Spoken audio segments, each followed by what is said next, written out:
Good morning, everyone. Waiting for some tooling to be made on some bullion we've been concentrating on lately.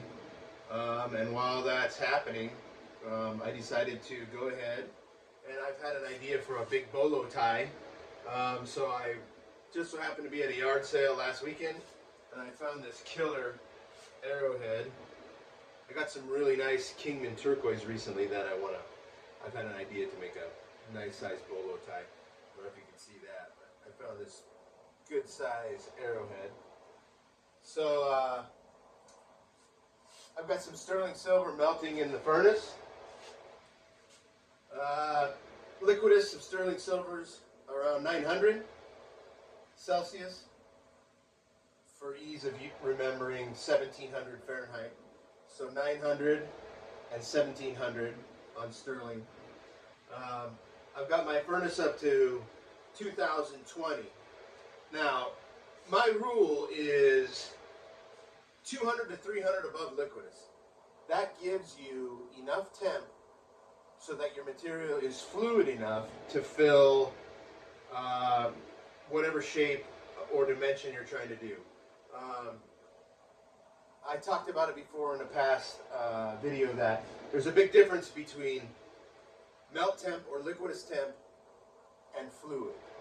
So 900 on sterling, 1700 Fahrenheit, just for ease of remembrance, 200 to 300 above that. So 1700, 18, 19, 2000. So I'm 300 above. I've got a sand cast made. I used that arrowhead I just showed you for a plug. I'm going to cast this. Hopefully it turns out pretty good. I've already stirred it, deoxed a little bit, and set it down or set the lid back for its final heat up. So let's go ahead and do this.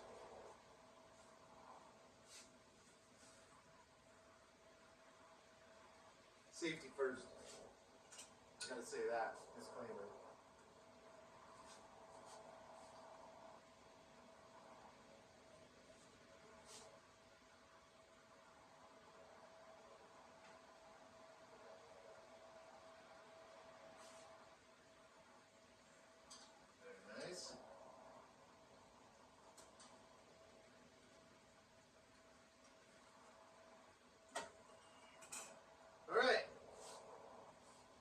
Let that cool for a minute. We'll come back and see how that turned out.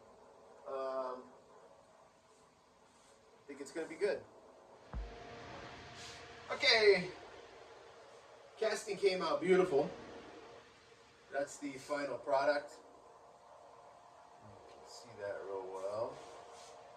Came out perfect, or at least as good as I would have expected it. Total weight, it's a little over 7.5 ounces, sterling silver. And that's good. I imagine that the arrowhead is probably only 3.5, maybe a little less. But you have to have enough head pressure as well as temperature. So when I do this, I always make sure that my pour cup or my sprue or whatever you want to call it has enough weight that with the temperature and the head pressure that you can optimize and ensure the best potential for the fill of the shape or product you're trying to make.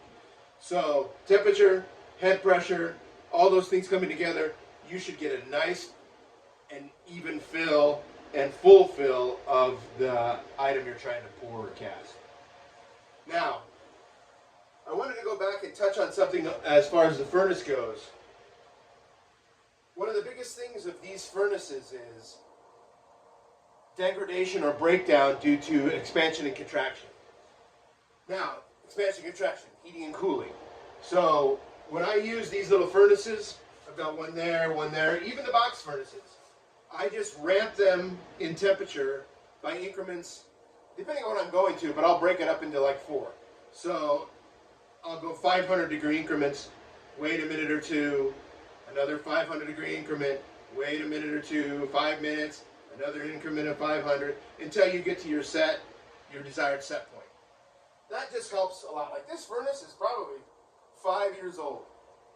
Obviously, you're going through consumables like the crucibles and whatnot more often, but the internals, I mean, it doesn't look like the day I bought it, but it's definitely in excellent shape. And I just adhere to those rules. Always remember expansion, contraction, and allow everything to warm itself up evenly. Don't just go from 0 to set temperature. And a lot of times these electric controls will get a little wonky too, so it might over temp or overshoot your temp, and then you're chasing temp. So to keep an eye on it, and not only for you but for the unit itself, I always ramp in increments of 2 or 500. Let it set for a minute and go from there. So back to the arrowhead. Looks great. It's perfect. Came out really nice. Perfect pour. I'll cut this gating off, or sprue, or pour cup, or however you like to refer to it. And this was the piece of Kingman turquoise that I got. And I will turn this into, I'll mount that, make a bezel, mount it onto that. I will melt the bolo tie holder on the back and solder that. And then I'm going to make some tips for the end of the bolo tie, some sterling silver tips, maybe also put a little bit of Kingman turquoise on the ends, bezel that, polish it up, get it ready to go. So stay tuned. I got a lot of projects going on. I got more bolo, this coming out, more bolo, trying to get back into more jewelry. We also do jewelry. C4D Designs follows the Coin 4D bot, the bullion, fine silver, investment grade, gold and silver. We've got some more bullion products coming out, and I'm going to try to get back into some jewelry. So thank you very much. Have a great day.